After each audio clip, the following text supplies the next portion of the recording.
Hello friends, welcome to quickexam.com, and today we will learn difference between national park, wildlife sanctuary, biosphere reserve, protected forest, reserved forest, tiger reserve and ecological sensitive area.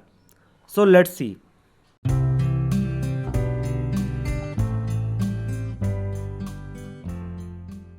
First, national park. National park is an area where no human activity is allowed, means no settlement, no hunting, no grazing, etc. And most of national park provides outdoor recreation, camping opportunity, and are designed to educate the public on the importance of conservation activities. It is covered under Wildlife Protection Act 1972.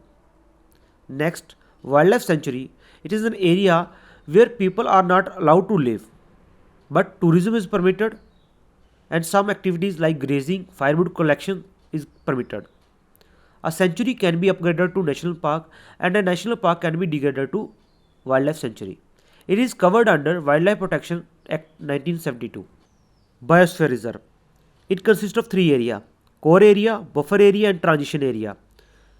In core area, only and only research is allowed. It is a multi-purpose protected area. All plants and animals are preserved in it. It gives facility for education and awareness.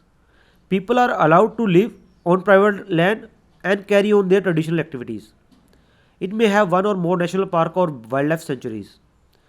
It is not defined in any parliamentary law. Friends, focus on this. It is not defined in any parliamentary law, but it is derived from UNESCO's Man and Biosphere Program 1972. Next, move to protected and reserved forest. In a protected forest, it has a limited degree of protection, means outside activities allowed unless mentioned, and it is covered under Indian Forest Act 1927. In a reserved forest, it has a full degree of protection, means outside activities not allowed unless mentioned, and it is covered under Indian Forest Act 1927. Next, move to tiger reserve. They are legally protected area for tigers. It is covered under Wildlife Protection Amendment Act 2006.